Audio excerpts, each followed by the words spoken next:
You're listening to the Betoota Advocates Weekly News Wrap on Desert Rock FM 96.5. Welcome back to the weekly Betoota Bulletin. Clancy Overall in the booth, Errol Parker in the booth, Wendall Hussey in the booth. Hello. Bit going on in the world. Yep. Yeah, God willing, we get through it, Clancy. Eastern states are getting a bit wet. Finally. It's coming down. We've got a new shirt that's about to drop. Well, Is it worth mentioning? we're waiting. It's worth mentioning, like, you'll have to look out for it. It's actually going to be dropped in our newsletter, which if you haven't joined our newsletter, probably too late at the moment, considering this will probably go out later this afternoon. But you can get onto our newsletter by chasing the link in our bio or going to Facebook and looking back at a post I did on Thursday night at about, 8 o'clock, I'd say. And then just going down that link. And it's a very exclusive club to get into. Yeah. So. Yeah. I'll tell you what, though, because the people that we have serving ads on our website at the moment are doing a fucking cunt of a job. Like, never in my life have I seen such ads. And for fuck all money, too. Well, it's all the more We're reason to just going jump to on have to the. fuck them off. It's all the more reason to jump on the newsletter. Fucking pain in the ass. Yeah. I was particularly disappointed about some of the ads are quite misleading as well. Grow your cock 8 inches. Well, there are no MILFs within 5 kilometres of my No, house. but I get ads for Temu saying these are anti-fatigue ladies' shoes. So you can see what I've been looking at on Temu. Anti-fatigue. Yeah, like anti-fatigue shoes are made for people like chefs, nurses, teachers, people who have to spend a lot of time on their feet. There's just some added padding, to help you get through the day.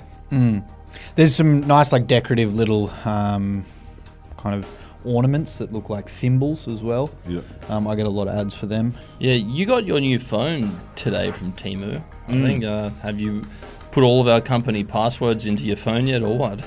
Yeah. No, it's a funny old phone. It doesn't have the English in it isn't very good. So I can't use. Are you sure it's your English or the phone's English? No, I think it's broken English. Broken English is its first language. Are you doing the dumb phone thing? Are you going back to the Nokias or whatever, or have you just got another iPhone? No, I need pictures. Fair enough. Yeah. Anyway, what else is going on? Actually, it's been a busy week in the news, but not a lot of stuff that we can talk about. No, isn't that just that just boils my piss when there's some big story in the fucking news and you just know that as soon as you go near it, you will just get fucking pegged by Sue Chrysantheu as soon as you press fucking publish. One day we'll have a we legal can go team. near it. We're more than allowed to go near it. Yeah, I know. Are we? Yes, but it comes with the pegging. And no, I don't want to get pegged, especially on a Friday. The financial pegging as well is probably not worth the play. Yeah, you get pegged from the front and back. What's in the news that we can talk about, young Well, fella? we can talk about politics, and the headline on this first story is about the soft cock Prime Minister appointing a Governor General who hasn't even completed basic weapons training. It's disgraceful. Yes, for the first time in a decade, the Governor General of Australia will not be a former member of the Australian military top brass. Samantha Mostyn will be Australia's 28th Governor General and the second woman to hold the position after Queensland's own Quentin Bryce briefly held the position when that soft-cock Kevin Rudd snuck her in amongst the retired Army colonels that take the reins whenever the Liberal Party is in power. That's right, but Prime Minister Albanese has done it again, and he's aware that he is facing a wave of criticism for appointing some random civilian to this position as effectively our head of state, or at least the person that communicates with our head of state. The appointee, on top of the lack of basic weapons training, is alleged to have never once opened fire on another human being. However, Albanese has tried to make a point of her being from a prominent military family, and also having heaps of experience as a CEO and board member and all that kind of shit. Have we figured out what the Governor General does yet? They sack, on behalf of the CIA, they will sack a reforming Labor government Prime Minister when he starts doing a bit too much stuff that kind of, might spread elsewhere in the Anglosphere. Right. So, but given current circumstances, they do nothing then. They get for to the live foreseeable in future, they won't. that Admiralty House in Sydney. That's the one that's Where's on. that? It's, you've got Kirribilli House and you've got Admiralty House. Kirribilli's tucked around the corner a bit. Admiralty House is on a point. They're often confused. They get to live in Government House in Canberra, which is quite nice. So they get a madhouse and a good position, and they don't have to do anything. Well, they also have to swear in ministers, or in the case of Scott Morrison, swear Multiple in ones. ministers for different roles. Also, they host parties that are kind of anti-vaxxer, well, not anti-vaxxer, but they're kind of like freedom movement parties. And that last bloke's missus used to sing. What else is in the news? Anyway, it's good work for Sam Mostyn, if you can get it. Now, we have some good news from a neighbouring town of ours. Good coffee has finally arrived in the bush as town's first homosexuals open a cafe called The Hub.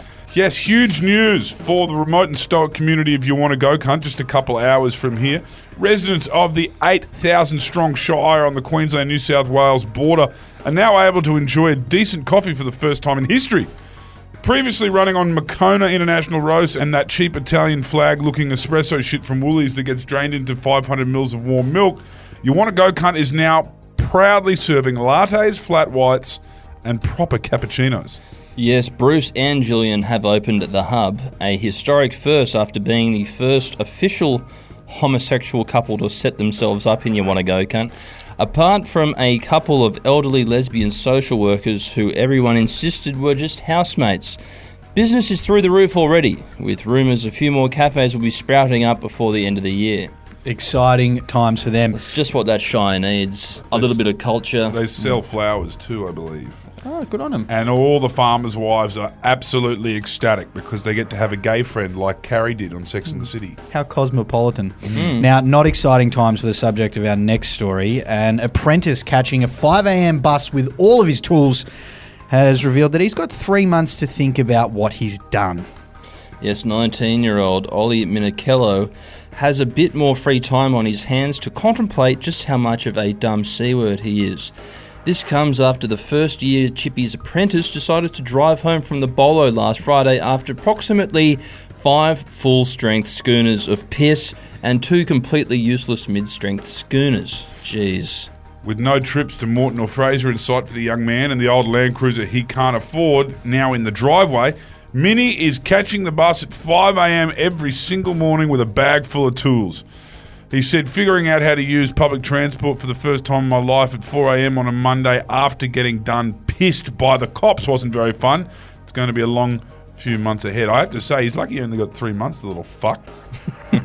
Just fucking going to learn him. Bit of Joe Rogan to consume over the next little while, I reckon. No, he certainly won't be getting his espresso coffees from the Hub anytime soon, will he? Oh, they're not up No, that he's early. 500 Bruce and mil. Julian aren't up that early. It'll be a while until he faces any balls from the Paddington end, I'll tell you that much. Wrapping it up with a animal story, and a mixed breed dog has reached its 15th birthday without experiencing a single health problem. A significant milestone for the old mutt that belongs to Betoota Heights woman Maggie Kane. It's been confirmed that the dog named Lou is as durable as the 3310 Nokia, famously famous for being famously tough, after reaching the ripe old age of 15. Jeez. Apparently hasn't had anything wrong with him. He's just had worming tablets and the odd flea bomb. Yeah, it's a stark contrast to the other dog, Frankie, a designer bulldog who is racking up on average 2.5k AUD in veterinary fees every single year. Maggie admitted to us that those fees will probably go up in time until Frankie suffers an untimely and rather painful passing as a result of health problems stemming from humans fucking with her genetics. Very pleasant note to finish on. 2.5k is actually pretty cheap for a Frenchie. You should be allowed to eat your dog if it's like, Well, gets to that level. through conflicts in the past, expense. plenty of people have. They do in some cultures too. I've had it. I don't see anything wrong with it. I Meat's thought meat. he would if he's got people from that part of Europe in his family. Well, from my part of Europe, we just eat sheep intestines and fermented fish. Yeah, you guys have this mental block about certain animals not being edible, and I think I think it's it's more a about- very privileged kind of position to be in, where you. I Just think it's pick quite and choose. privileged to not have enough horses that you can eat one. To be Mate, honest, every mate, single how- horse should no, be no, used no. for horse racing. And then what happens when they don't race very fast anymore? You fucking try and tame them, and then you sell them to some rich cunt who's got Oh a daughter. no, that's normal, dude. No. I've been shooting and butchering my own feral donkeys for about 10 years. Horse and donkey are some of the most nutritious meats on the face of planet Earth. Okay, Joe Rogan. Sorry, that was my donkey noise. This is an Eeyore. Can you do an emu? No, actually, you can't do an emu. Sounds beatboxy. It's scary as fuck. Subwoofers. When they start doing that near you, you know they can just peck your brain open. Can you do All the I need to do koala? is get a little bit of oxygen. You know that with emus, if you shoot them in the head, they're in a big mob. If you shoot them in the head, the other emus don't spook. They're just like, what the fuck is Fred doing? And then you get the opportunity to shoot another one. But you just got to get him in the head. Is But you should never do that because they're a protected species. No, you can only do that in one part of Australia, which is the what's it called? The Hutt River Micronation. Newtown. Well, that's also a micronation of Taronga sorts. Zoo. I cannot even possibly fathom how much trouble you'd get into if you shot a fucking emu at Taronga Zoo. That's what I do if I won Powerball. Me and Glenn McGrath would go to Taronga Zoo and shoot every animal there. One ball could change it all. Anyway, that was not an ad. Thank you for tuning in to the weekly Betoota Bulletin. You should hear the stuff we had to cut out. See ya. Ciao.